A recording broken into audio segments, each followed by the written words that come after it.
Hi, and welcome to the Dr. Coffee Podcast, your weekly blend of motivation, encouragement, education, and insight into all things medicine for junior doctors and medical students in South Africa.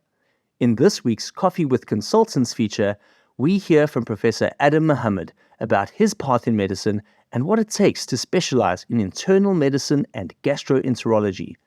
Professor Adam Mahomed is a specialist gastroenterologist involved in the pre and post care of liver transplant patients, but so much more. He is a past president of the South African Gastroenterology Society, as well as the head of Department of Internal Medicine at Charlotte Maxeke Johannesburg Academic Hospital. It's an incredible privilege and honor to have someone of Professor Mahomed's standing on the Dr. Coffee podcast. In his numerous roles as head of department at Charlotte Maxeke and Wits Medical School, as well as a consultant at Donald Gordon Medical Center and past president of the South African Gastroenterology Society, the man is extremely busy. Yet he graciously offered his time for an hour-long interview in his offices at Charlotte. We were interrupted a few times during the recording of this podcast, so if you hear the occasional email or cell phone notification, please kindly overlook it and listen for the immense wisdom, insight, and knowledge being shared. Without further ado, here is Professor Adam Mahomed. Welcome to the Dr. Coffee Podcast, Prof. Adam Mahomed. How are you, sir? Thank you so much for having me, and I'm doing really good. It's wonderful to have someone of your stature on the program, sir. So I just want to introduce you to our followers and our listeners properly. Tell us a little bit about yourself. Where did you study medicine? Which medical school did you go to? So I've actually only been at Wits. So I qualified in 1995 from Wits University, and I've been here ever since, except for 6 months post-internship where I thought I'll do something different. And after 2 months of private practice, I took 4 months to sit at home while waiting for a job, and I haven't left the government service from 1997. That's incredible. So after completing medical school, where did you do your internship and your junior doctor time? I did my internship at Baragwanath Hospital. Then after that, I did a 12 months of medical officer time at Baragwanath Hospital. Then I came across to Johannesburg Hospital to do another further 6 months of medical officer time. And subsequent to that, I did 4 years internal medicine registrar time. And that got me to my specialist physician exam. So that was my first hard work staging that I had to do because my mother told me I had to become a doctor and I had to become a specialist. Wow. So what you said there has prompted two questions in my mind. First of all, you've only ever been in government service. Have you seen things change in the last 25 years? So I also do limited private practice called RWAPs for the last 10 years. And there's lots of controversy surrounding whether you should be doing RWAPs and government sector service, but there's rules and regulations. The Public Service Act allows that. Approval from the CEO and your managers has to be done. From a point of saying, where are we, what has happened in the last 20 years in the public sector, I think you're catching me at a very wrong time because we're coming out of COVID and CMJH, Charlotte Maxeke, having a fire, and we're still finding our feet. In my heart, I ache and pain because I don't think we're actually giving quality care. Many will argue we're giving care, but I do think we're not giving quality first world care to the most vulnerable patients. From the issue of private practice, I think being in private practice has made me a much better doctor and has given me skills that I can use in the government sector that I would never have received in the public sector. So I do believe that does enhance what we're trying to give. And we're aiming for, at least under my leadership at Charlotte Maxeke, and to encourage doctors, it's about quality of care rather than just saying, I put an intercostal drain, wow, it was amazing. And then I ask the person, what was the patient's name? And nobody tells me that. That's what I'm trying to, well, at least that's what I would like to aim for my students, for my young doctors, to be amazing human beings. The doctor part comes easy. That's an incredible answer, and I really appreciate how you took time to answer that carefully. The second question that you prompted as you were talking was, you mentioned that your mom put pressure on you. She said you will be a doctor. And you've mentioned just briefly before we recorded that, it's so important what our kids are exposed to and what their parents' aspirations are in the environment that we create for children. Were your parents doctors? Was your mom a doctor? What was it that wanted? So I have 6 siblings, and of that 6 siblings, 5 are in the healthcare profession. I'm the only specialist. Most of my other siblings are into general practice. My dad was a teacher, and he always studied, and he got his LLB at the age of 54, 55. Wow. He went back very late. What's a role model? And then my mom has always been a housewife with standard 5, standard 7 level of education as the highest that she achieved. But to be honest, she was the driving force of, you will do this, this is what you will do. And it was never, to be honest, I never actually had a choice to say, I want to be a teacher or an accountant. It was, this is what you will do, and that's it. So I know lots of children will say, wow, so hectic, you didn't have a choice in life. But right now, 30 years later, all I can say is thank you, because I had no wisdom, knowledge about life, experience, and what she meant to give me in life. And if it wasn't for her, I would never be as happy as I am now. I mean, the first time I had choice is when she told me, okay, at the end of my physician exam, okay, you can now choose what you would like to subspecialize in. And that's the first time. Wow. And there's not a moment of regret or hesitation in my pathway to where I am now. And I thank my mother for not giving me choices. And I thank my mother for driving me and getting to me where I need to be. But I guess it was a different time compared to where we are now. But there's no regrets at all as to how I got to this point.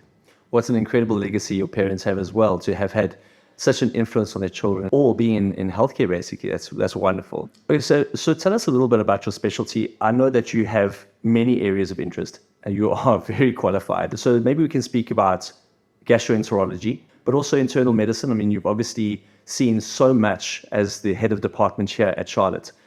Let's talk about your specialty. So I actually, my first love was rheumatology. Okay, wow. I did 6 months rheumatology at Baragwanath Hospital, and I wanted to do rheumatology. That was my goal and passion.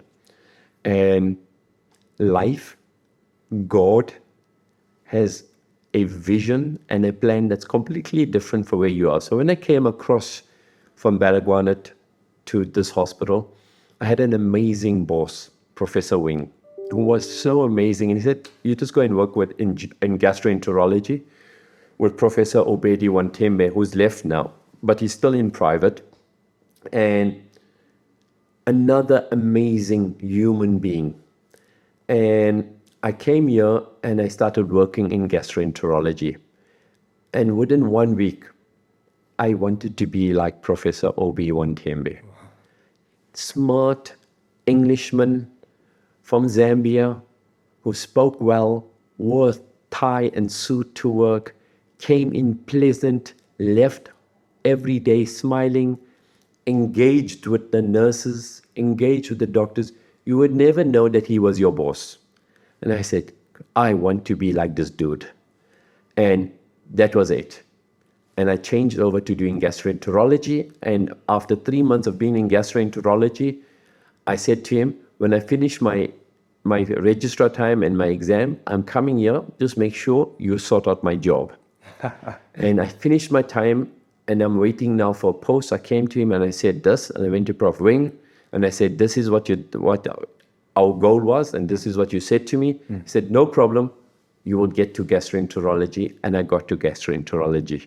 So was this at the time that you had already done your specialist training, so like your master's in medicine? No. This was actually, after internship, you do medical officer time, and then you're applying for a registrar post. Yes. So I chose gastroenterology at the start of my general medicine time. Okay. So I already knew what I wanted to do. There was no discussion about it. And then when you finish your specialist exam, where you become a specialist physician, then you subspecialize into cardiology, endocrinology, and that's where I chose gastroenterology. Okay. And life is so funny. Within 1 year of getting into gastroenterology, my boss leaves, Professor Obi. He was just waiting for me. Yes, he just was. Life was that he was waiting for me to come in, do my thing. And I had another boss for a short time period. And then I finished my gastroenterology in 2005. So the path to specialization within internal medicine is, as a junior doctor, you finish your MO time, then you get a registrar post, complete your MMed time, and then from there subspecialize. If somebody is interested within internal medicine or any of the subspecs, is there any further training they can do, any diplomas or certificates that you think would be necessary or that would improve their chances of getting a registrar post along the line? Something that a junior doctor could look at. Yeah, so I think if you look at how people specialize in South Africa compared to Europe, it's different. In Europe, you would do 2 years general medicine and go straight and do 4 years of cardiology. Whereas in South Africa, if you want to subspecialize, you have to do 4 years internal medicine. You have to write the specialist internal medicine exam and then do your 3 years of cardiology. So once you finish your internship, you have to do medical officer time. When you finish your medical officer time or community service time, you then want to apply for a registrar post. The problem now is there are tons of people applying for few posts. So, for example, at Johannesburg Hospital and the Wits Circuit, you will have close to 100 applications for eight registrar posts. So every year, our criteria actually gets more challenging. You have to have more and more medical officer time. And it's just medical officer time that you're doing anywhere. They want you to be having more structured medical officer time, specifically internal medicine, specifically in accredited hospitals, specifically in tertiary hospitals. So you have to do more and more medical officer time. The FCP Part 1 on the Wits Circuit, if you don't have it, you shouldn't even bother applying. That's how competitive it's become. You have these other courses which are considered now, you don't even need to get points for it, but you have to have it. ATLS, ACLS, AMLS, a diploma in HIV medicine, also you get additional points. A diploma in internal medicine, you will get additional points. But the playing field, everybody is getting this. So what's your nuance to enhance your ability to get this? And this is the hard part which people and young doctors don't seem to understand. Publications. Wow. That's what you, at least for internal medicine, to have a chance of getting a registrar post or getting that little bit extra, you have to do some publications. And I'm not talking, rocket science publications. I'm talking things that any junior doctor can do, which is a case report, a number of cases with a similar theme, a literature review. All of those stuffs will enhance your chance of getting a reg post. Going to a conference, presenting an abstract, that also counts. And it also shows a sense of commitment academia, because then you realize how hard publications are, because you have rejection upon rejection. And part of growing up is to understand rejection is making you stronger and not there to put you down, but to make you get up and move on. So I think publications is an additional thing, and trying to get medical officer posts. But the problem is, again, you have 40 applications for 2 medical officer posts. Wow. But you don't lose heart. Yes. You keep on applying everywhere possible. There are numerous online courses with Cape Town University, with the Foundation of Professional Development, how you manage tuberculosis, how do you manage your practice. All of this is not just about getting a job. Every single thing you learn makes you a better human being and a complete and better doctor. So even if you don't get this, but you've done a course, don't be disheartened, because in 10 years, all that you've learned will make you better at where you are. So I would encourage all these courses, but the diploma HIV medicine, diploma internal medicine are really good options. And lots of people forget about a diploma in public health. It allows you to understand where the country is and gives you an opportunity to see things from a macroscopic view before you narrow down to internal medicine. So those are good options. That's a tremendous answer. And thank you so much for your insights and experience with it, Prof. That was a fantastic answer. I think that's going to help so many people. If I was to ask you a little bit more about gastroenterology and internal medicine, what does a typical work week look like for you in terms of the type of patients you're seeing, the type of procedures or theatre time you might have? How do you balance patient-facing time, academic meetings? Give us a little insight into what your life is like. So I think the crux of a balanced life and giving quality care for patients is teamwork. It's never about I. So my opportunity to do lots of research, my opportunity to be on the South African Gastroenterology Society or to be involved with the university is linked to teamwork. Because when I'm somewhere else, someone else has to see the patient and vice versa. So if you work as a team and you take your team with you along this journey, everybody moves up in a positive directions. The concept of I is falling away. And I think even when you do research, it's not how many first author publications you've had. It's how many first author publications you've had with different people. That for me defines at what a good leader you are and how you're taking people along a journey. And for me, a typical working day is generally in the government sector, Monday to Friday. At Johannesburg Hospital, we try to encourage, come to work early, because you come at 7, 8 o'clock, the patient's already left home at 4. Yes. Get to the clinic early, see the patient. And the nature of our job is that patients come starved to have an endoscopy done. So if you can get that endoscopy done quickly, that person can have a meal quickly. Yes. So we do endoscopy. Again, patient focus, Yes. thinking about your patient. All the time. And in the government sector, if you finish the clinic early, they get to the pharmacy early. They don't have to come another day to collect medication because it's a costly affair. It's the same principle in private. Time is precious for everyone, not just you as a doctor, your time is precious. Even patients' times are precious because their families bring them. There's always something that we don't understand.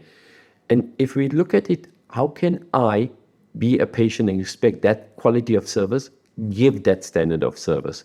So we do gastroscopies, colonoscopies, ERCPs. And the nice thing about gastroenterology, it's such an ever-expanding field. And again, there's an inherent bias to speaking to me because I like gastroenterology and I think all the other subspecs are irrelevant.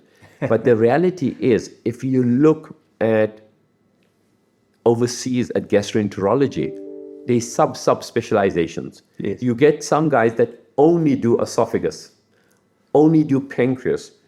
The problem in South Africa, we don't have those numbers. So you have to be a master of all. And you might not be at the level of a guy who's only doing esophagus, but you could still hold your own within South Africa. And we do pH and manometries looking for acid reflux. We're doing endoscopic ultrasounds. We're looking at capsule endoscopy for those that don't understand. Wow. You're swallowing a pill. Yes. That takes over 6,000 to 10,000 pictures. And then you must sit and look at the computer as you're looking at all of these pictures. Oh. You're having amazing therapeutic devices. Before, if you had a bleeding ulcer, you needed emergency surgery, stomach cutters. Now we manage that and you go home the next day. Wow. So it's a very mixture of practical, almost like a surgeon, and skill set as a physician. So it's almost a compromise between a physician and a surgeon. So you get to dabble in both fields.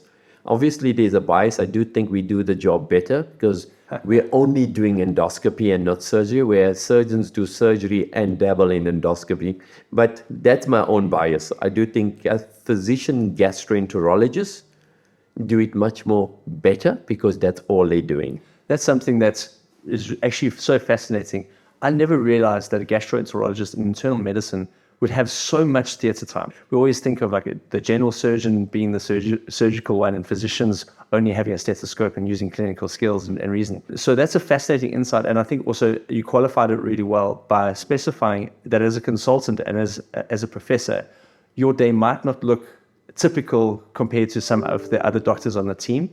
And I really appreciate the humble way in which you directed some of the attention to your team for, doing some of the, what we would call grunt work, or some of the things which at the same time for them is a training opportunity. You've done your time, you've learned those things, you're giving others an opportunity to develop their skills and come through the ranks. My next question, which you've already kind of answered, is what do you see happening in your field in the next 10 years? How do you see gastroenterology in particular, but internal medicine in general as well? How do you see the field advancing? What new breakthroughs are there? How will we see the landscape change for the next 10 years and the new generation of doctors coming through? And so remember, I'm also involved with the Wits Donald Gordon transplant team, and we're involved in active liver transplantation program in conjunction with Charlotte Maxeke and Donald Gordon. So liver transplant itself is its own subspecialty. So I think what's happening now is we're probably the only center in South Africa where the gastroenterologist has a really strong background in hepatology plus transplant hepatology. And we are moving towards more advanced drug utilization, more advanced immune suppression. So learning that in hepatology, you bring it back across into gastroenterology and basic hepatology. For example, inflammatory bowel disease, you are comfortable using toxic medications, and some other physicians will be quite concerned about it, but there's a mixture between the disease cases and the drugs used that enhances gastroenterology. From a medication point of view, immunology is changing so dramatically in gastroenterology, and we're getting exposed to so many different biologic drugs. We're also involved in clinical trials. So you're getting access to experimental drugs for your patients, and you're learning about new mechanisms of actions. So from that point of view, you're never stagnant. But remember something, every day that you don't read something, you're falling behind. Yes. I am never up to date. And any doctor who tells me they're up to date is probably so in the dark, they don't realize it. Nobody knows everything. And as I was mentioning before, nobody is born with experience. And we have to work hard to get experience. When I did my fellow time in gastroenterology, I never allowed anyone else to touch the scope. So I worked like a donkey. So I did thousands of scopes. And honestly, I can scope with my eyes closed because I've done this now for a long time. And that's how you become good at something. By doing it over and over again, watching, observing, and asking. Not sitting outside a room and talking and blabbing away. When at work, work. When at home, rest. So that you're ready for the next day. Push it, and you'll be amazed that you have the knowledge set. You have the skill set. All you need is that personal motivation or trigger to say, I want to do this. And the essence is, hello, ma'am, how are you today? If you start your day off with a patient that way, it can only get better. It's tremendous hearing you speak like this, because I think as junior doctors, what we really need is also a mind shift change. We need to shift our focus. And other consultants have also said about the importance of being present and engaged at work. And I love what you said about when we're at work, to be at work. And we live in an age where information is so dense and not all of it is high quality. So how would you suggest to a junior doctor in today's fast-paced, high-information world, how do we develop an algorithm for determining what is important information? How would we go about reading in a way that is going to give us the best high yield, I think I can say? I think the crux is a mentor. And the mentor is just not about reading what you need to know. A mentor is to guide you about life, guide you and control you, that you're not getting crazy and you're just sitting at work also, and he stop to tell you and say, hey, stop reading, go have a break. I'll see you on Monday. I think a mentor in the field that you want to be, and you need to choose your mentor very well. That mentor should be almost your friend. Although you hold him in regard, There shouldn't be a barrier of fear. And that mentor should be able to direct you to what you need to read, because you highlighted there is so much out there and you will be overwhelmed to be paralyzed if you don't know what you're doing. So I think just to start out blindly and just read, it's going to be a challenge. And try to see what you're interested in. And it's okay if your interest changes. There is no harm if your interest changes, because all knowledge is still going to make you a better doctor. But get someone to point you in the right textbook, in the right direction, and read, and then share that knowledge and question and talk about it. Lots of people read, don't understand, and make a misunderstanding in their head. And if you talk and communicate with your friends or with your mentor, you will somehow find reading complex becomes easy, because they now teach you how they read, how their mind works, and what they're looking for. So it shortens that learning curve for you. So the best advice I can give you is to find a mentor who should be encouraging you, both from a personal point of view and from an academic point of view. And that role model must be a human being as well. Yes. It's clear that as this interview is going on, I have my questions kind of preloaded, and I have my questions, but even as I try and make them as open as possible, the way that you're answering in a way that's very thoughtful, but it's also clear your heart for junior doctors, that they not just be professionals, but that they also be people, well-rounded individuals who can do a lot in the world, and they can make a difference in people's lives. So if I was to give you the opportunity or the platform now to reach as many junior doctors as possible, what, if I can say, what singular focus or what theme would you like junior doctors in South Africa, particularly with the challenges we have, the challenges that we face at the hospital and individual level, what encouragement can you give us that's going to help us to be better down the line? I think firstly, you must share your experiences. We are in a job that no one in the world can understand except a fellow colleague of yours. It's traumatic, it's emotionally draining, and we're in a profession which has the highest suicide rate in the world. So let's not mince words. We have a nice job. Our incomes are always secure. Anywhere in the world, we will always get a job. But with that gift comes a lot of responsibility and burden. You do a resource, don't think you're macho and amazing. Go and talk about it a few days later to someone. To see someone die, to see someone ill, to intubate someone is an abnormal, inherently life-sucking event. And you have to recharge your batteries. And you have to communicate with people. Even if you think, I'm good at it, that's you just putting a wall up and shelving it in a corner. It's going to come back to bite you in your life. Or you're going to take it home and you're going to let it out on your family. And I want you to take that and remember, although we're in an amazing profession, this profession takes a lot out of us physically, mentally, emotionally, and our families. And talking about your experiences will be amazing. You might not see the benefit, but this is one of the places where I ask you is to trust me with my experience and take a leap of faith and do what I'm saying. You have a nasty incident, talk about it. And remember, not all patients are going to be amazing. Some patients are nasty. Some patients are going to make your life a misery and complain about you. But remember, that's their coping mechanism for the nonsense and illness that they are. And there's no human being that will go and do something with malice to hurt someone else. So if someone's ill, they get cranky. And a personal plea to doctors is go every now and then, stop being a doctor and go and feed a patient without rushing and with no gain. When I mean feed, find a quadriplegic, find a person who had a stroke, who can't get the spoon into their mouth, sit there for 15 minutes, take the teaspoon in the porridge, put it in their mouth, and realize that 15 minutes that you've given is just for someone to have cereal.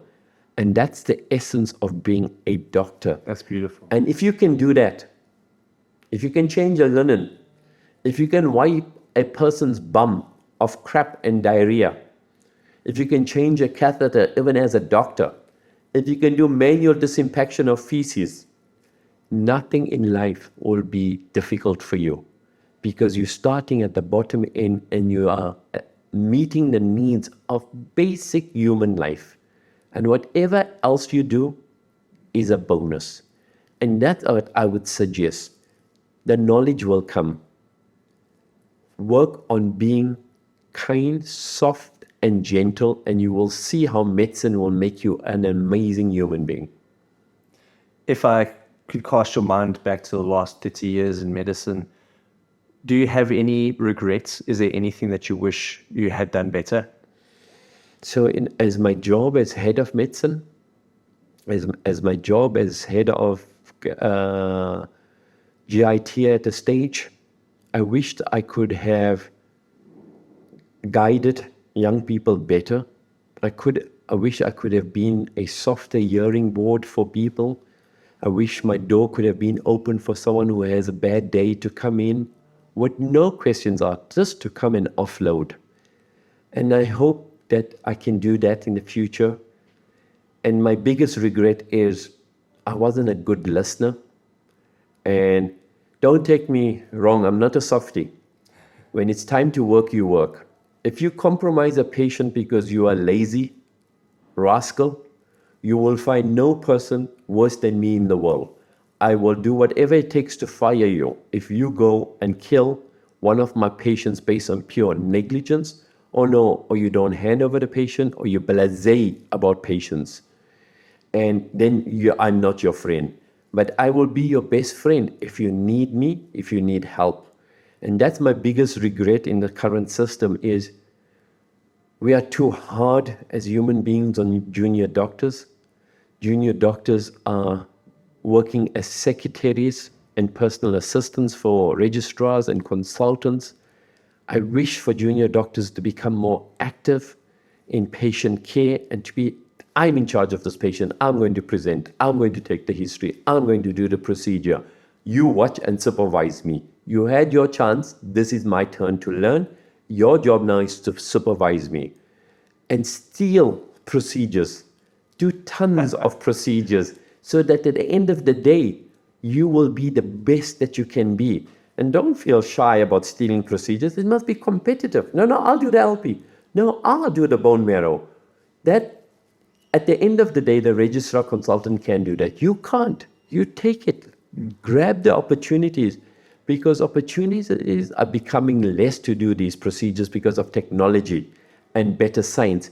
But there'll come a time when you'll need to do a bone marrow, and then you'll say, oh my God, I have no skill set.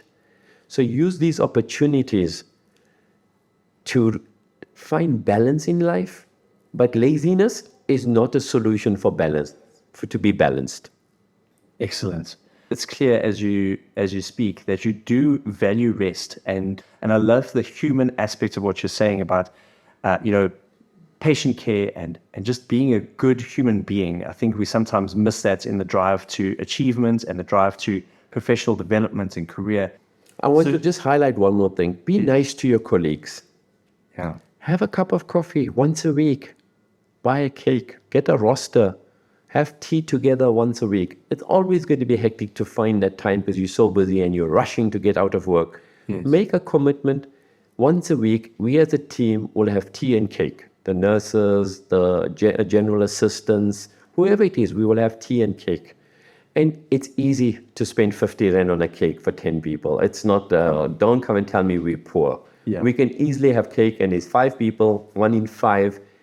Be kind to your colleagues. Let me assure you, everyone is going through some hard time. Reach out, be understanding, be soft, and try to find middle ground. I'm not saying cover up for lazy people. I think if someone is lazy, they need to know they're lazy and you have to sort it out. But remember, everyone as doctors are having a hard time. Be soft, be kind. And if you're walking past the scanner machine or an MRI, ask your colleague, do you mind me? I'll go and book it for you. You don't have to walk there because you've got other stuff to do. Just a small thing like that there. He will reciprocate it. And before you know it, there is a team of no, I will do it. And then you're wondering, what am I doing? And that's how blessed I've been. I've been surrounded by team members at Donald Gordon, at CMJH, at the university. And I'm just so gifted that everybody surrounds us, who's around me, helps me to make my work easy. And at times I feel so guilty that everyone else is doing my work. But teamwork, human being nature, will make you give better care to patients. I almost feel inadequate with my questions because, the Bible describes one of the prophets as saying that not a single one of his words fell to the ground. And I feel that in this conversation that what you've shared is such gold. And I want to thank you that your heart for people comes through, your experience comes through, but also for the way that you've answered in a way that's so much bigger than just an answer to a simple question from an intern. You want to shape careers, you want to shape lives, and you want to shape the world for the patients that are going to benefit from it. So thank you so much for that. I think we're coming to the end of this podcast interview, but I'd really love to offer you the opportunity to get onto the podcast again in whatever capacity you want to, and to share any thoughts that you have on your heart, because it's clear that we've only just skimmed the surface of a very, very deep well. So thank you so much for your time as a very heavy-hitting consultant with lots of responsibility. Thank you so much for sacrificing an hour of your time with me today. It's been an absolute pleasure to meet you, to get some of your thoughts, and just to grow from this time with you. Thank you so much, Simon. It's actually, when you talk, it's a reflective, and you've highlighted a few deficiencies while we're talking in me. So hopefully I will also improve with this talk as well. Thank you so much, Simon. Thank you very much, Professor. I hope you enjoyed this week's episode as much as I did. Full links to websites or any resources mentioned can be found in the show notes for this episode. If you know of a consultant or senior registrar in a specialty that you would like featured on the Dr. Coffee podcast, please get in touch. The podcast's email address is drcoffeeza@gmail.com. That's drcoffeeza with no punctuation marks. We're also on Instagram and YouTube with the username @drcoffeeza. If you've got anything else on your mind, such as a request for additional topics, further information on how to engage with our guests, feedback on the show, or anything else, please get in touch. We'd love to hear from you. The Dr. Coffee podcast is brand new, with freshly brewed new episodes each week on Apple Podcasts and Spotify. Please consider sharing this episode with fellow junior doctors and medical students in your world who you think would benefit from the content and enjoy. You can also help by posting a picture of your favorite warming beverage on Instagram and mentioning @drcoffeeza. We'll repost every mention to our story. Thank you so much for your support.